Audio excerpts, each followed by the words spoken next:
Happy birthday to you. Happy birthday, happy birthday, happy birthday to you. And many more. The park. With that said, at number 1, we start with Dolphin Plunge, which consists of 2 corkscrewing slides which blasts you through a huge dolphin tank. This was an opening attraction at Aquatica and it remains its most well-known attraction. Just don't blink if you want a good view of the dolphins.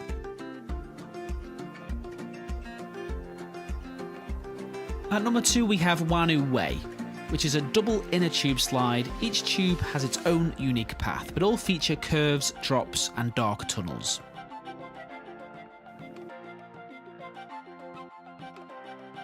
Next up at number 3 is Omaka Rocker, where you can spin and slide down the half-pipe tunnels of this skateboarding-inspired ride.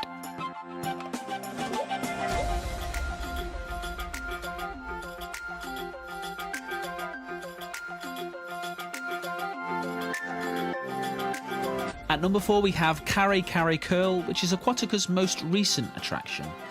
This aims to deliver a high adrenaline weightless experience. The 5th attraction is Cutback Cove and Big Surf Shores. These are 2 alternating wave pools, one of which only operates seasonally. At number 6 is the terrifying Ihu's Breakaway Falls, which is the steepest multi-drop tower of its kind in Orlando. There are 2 side-by-side drop towers and you don't know whether you or the person on the tower slide next to you is going to drop first. I would say easily the most thrilling attraction at this park, and not for the faint-hearted, that's for sure. On the opposite end of the thrill scale at number 7 is Kata's Kookaburra Cove, which is a kids' water play area. This is great if you have kids in your group that are too young for the main attractions but still want to enjoy some fun water slides. Next at number 8 is Taumata Racer, which coincidentally features 8 mat ride slides where you'll compete headfirst to become the fastest of all the riders.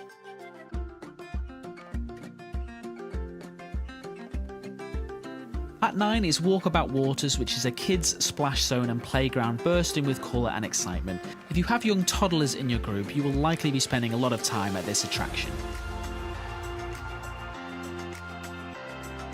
Next up at number 10 is Valhalla Wave, which is an inner tube family slide zooming you through a 6-story maze of twists, turns and tunnels before you surge back out into daylight. At number 11 is Aquatica's still fairly new family raft slide, which occupies the same tower as Valhalla Wave. It's a 4-person raft slide that includes water jet launches, a giant translucent sphere, and an open-air half-pipe that resembles the shape of a manta ray. Next at 12 is the very popular Rowers Rapids, which is a super fast river ride attraction. Sort of a lazy river but without the lazy, given the speed you're travelling around. Be sure to hang on the right side if you want to go as fast as possible.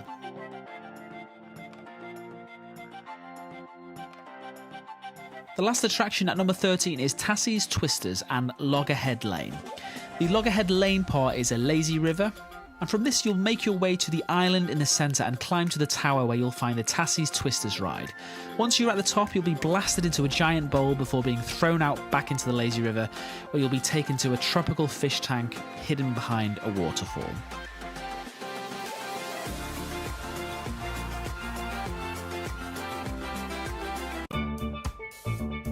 To start the positives, I will say you cannot deny that the attractions at Aquatica are outstanding.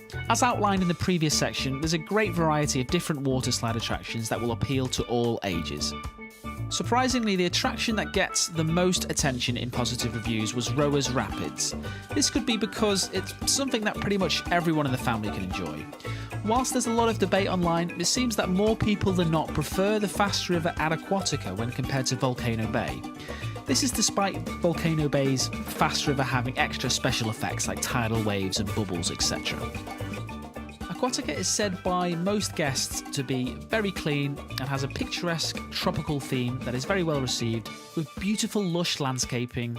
The music is at the perfect decibel with a pleasant choice of summer pop music, and unlike its competitors, this park impressively mixes water slide attractions with an aquarium and a dolphin habitat in a very unique way.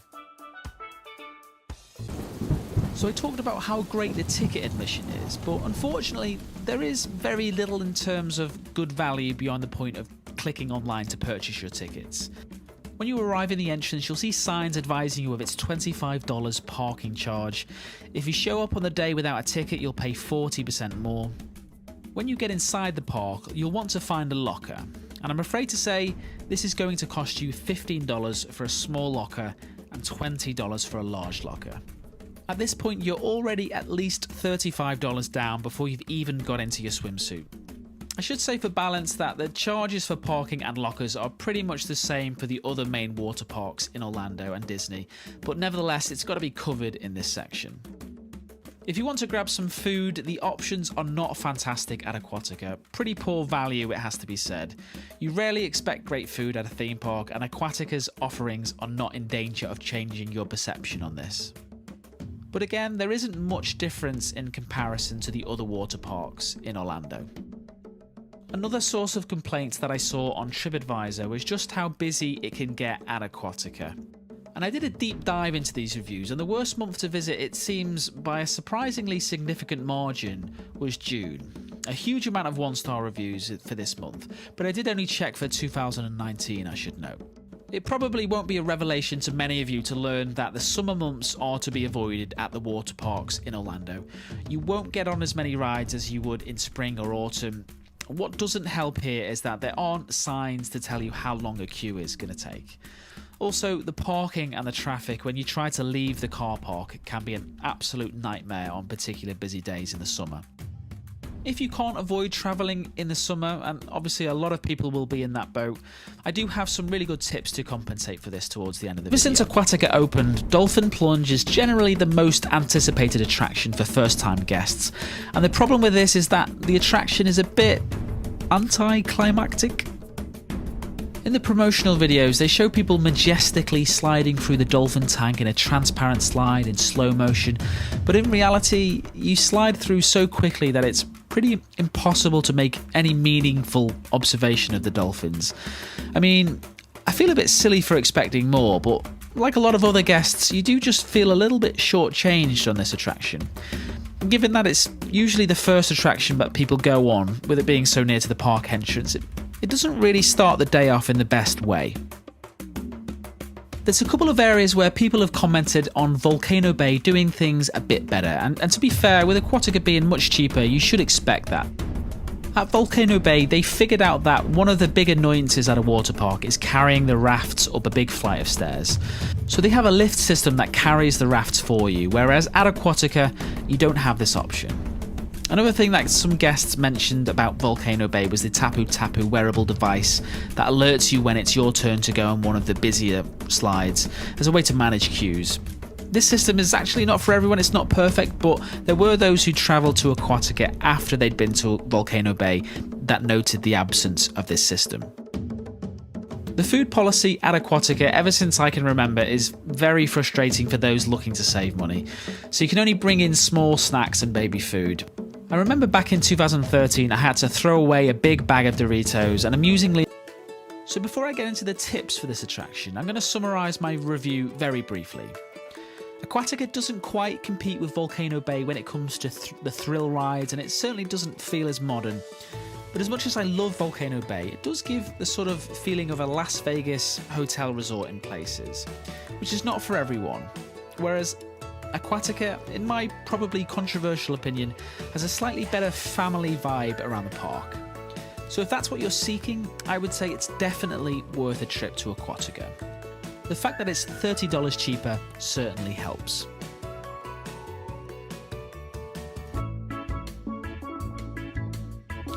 Number 1. My first tip is to help those travelling in the summer months. So I strongly advise to go on a Monday if you can. This is because a lot of the time people fly in over the weekend for their vacation, and it's rare that people choose to go to a water park first for some reason, which is why it tends to be a bit quieter. This is a locals pro tip. Regardless of which day you're travelling in the summer, make sure you get there 30 minutes before the park opens, if it's in the summer specifically. If not, then you probably don't need to bother with this. So when the park opens, instead of heading to a locker or to one of the attractions, I would instead try and sort yourself out with a sun lounger with shade, before they all get taken. Most doing this will head over to Big Surf Shores, which is a cool spot, but if you've got small children with you, I would probably head over to the area near Walkabout Waters and have a look around for somewhere over here with shade to set up camp. Number 2. Once you've found a place to sunbathe, you'll then need some lockers to put your belongings away. I wouldn't head back to the lockers near the entrance, they'll get quite busy, so instead you can take the short walk over to the lockers near Ray Rush. Number 3. So Aquatica will sell waterproof cases for your smartphone. I believe they're $30, but you can of course grab these for a lot cheaper online. And this presents you with an opportunity to fight the system of the unreasonable locker charges, because if you can get a car key in one or two of these, your phone, your bank card, your cash, then you can maybe get away with not paying for a locker and just having your non-valuable items left at the sun lounger. But maybe I'm taking frugality a bit too seriously here. An alternative strategy that I got from a review on TripAdvisor was to put your valuables in a waterproof case and then hide them in the sand under your sun lounger if you're stationed in the beach area. Feels a bit risky to me, but interesting nevertheless. Number 4. Once you've set up camp and you're ready for the pool, my advice is to act quickly in terms of getting around the attractions. I would recommend doing Ray Rush first if you took my advice on lockers, and then moving around the park counterclockwise from this point. If you're travelling in the summer, don't expect much from the park after around 12 o'clock. This is when it can get quite stressful and the queues will be very big by this point. Number 5. If you're travelling to multiple SeaWorld parks, including Busch Gardens, it may work out as decent value if you buy one of the refillable cups. If you keep hold of your receipt, it's free refills on the day of purchase, and for every other day in the season, it's 99 cents for a refill.